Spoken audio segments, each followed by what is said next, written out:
မင်္ဂလာပါရင်နာပါလည်းကြိုဆိုပါရစေဒီနေ့ vlog မှာတော့ရင်နာကတက္ကသိုလ်တော်ကချစ်တဲ့ငယ်ချင်းနှစ်ယောက်နဲ့တွေ့မယ်မတွေ့ဘူးတွေ့မယ်ဆိုပြီးမနေ့ပြန်သွားပြင်မယ်ဆိုဒီနေ့ည10:00ခွဲမှာ confirm ဖြစ်သွားတဲ့ dating vlog လေးပဲဖြစ်ပါတယ် As usual I get up at 5 o'clock ကောင်းမှုတစ်ခုနေ့စဉ်ပြုဆိုသလိုအရာနိုးချင်းခြေထောက်သားလိုက်ပါတယ် and then I drink water as much as I can daily routine တွေကတခုအနေနဲ့အရာတူတော်သားလေးရဲ့အကျုံးရပါတယ်ဒီနေ့မနက်လဲဆရာကြီးကဗနေပေါ်မှာထိုင်ပြီးနှချောင်းနေပါတယ်အကျုံးသေးပန်းနေလှည့်ပြီးနောက်မှာ I cook the rice and I boil water for my momဒီနေ့ရဲ့ daily activities ပြီးမှာတော့ဖျားရှိခိုးပါတယ်နေ့စဉ်ပွားများနေကြလေးကိုရွတ်ဖတ်ပူဇော်ပါတယ် and then I try on some outfits one after another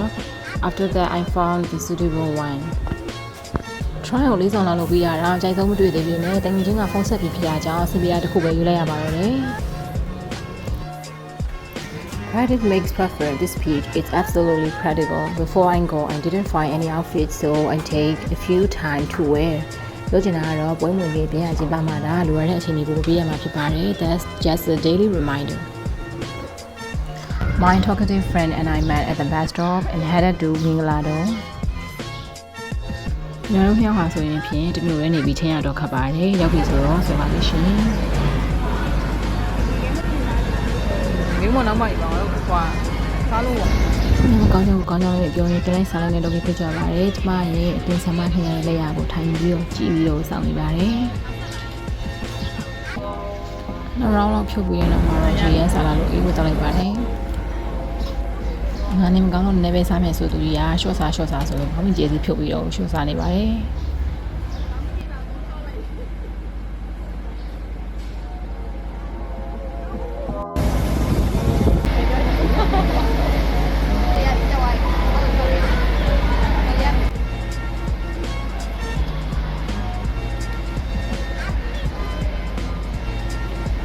စီရင်ခံတင်ဆက်နေစဉ်အတွင်းမှာပဲရနာရဲ့ secretary အကြီးမချိုလေးရကြက်တာလေးတွေတစ်တိနဲ့ထည့်ပေးလိုက်ပါတယ်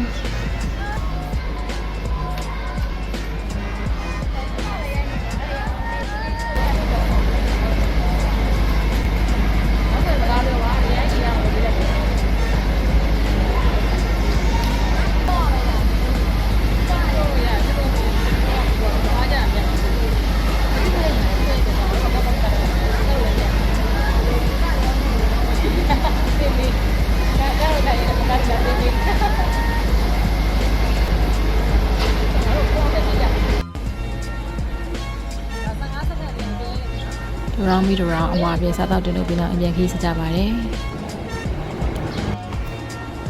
လူရန်ရှင်နဲ့နမရောတပည့်တွေမှာကမ္ဘာထောင်လို့ပဲရစ်ချူနေပါတယ်မတွေ့ရတာ6နှစ်ကြာလဲကျမတို့ရုပ်ရည်ကျမတို့ခံစားချက် forever ရန်နေရတော့အားနေချက်ပေါ့ရှင်ဒီနေ့ရဲ့ birthday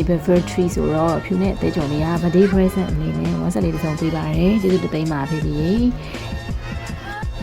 ဒီနေ့မှတော့လေးရတော့သူနဲ့ပထမဆုံးပြန်ဆွေးနွေးပြတဲ့ vlog မှာစားသမျှကောင်ကိုကြွေးပြီးဆိုတော့ no need to give me again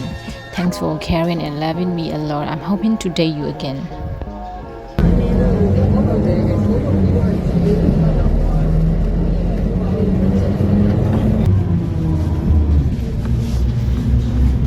Big thanks to each and every one of you for watching and supporting. I'll be back with more vlogs soon. By the way, don't forget to subscribe and follow. Catch you later.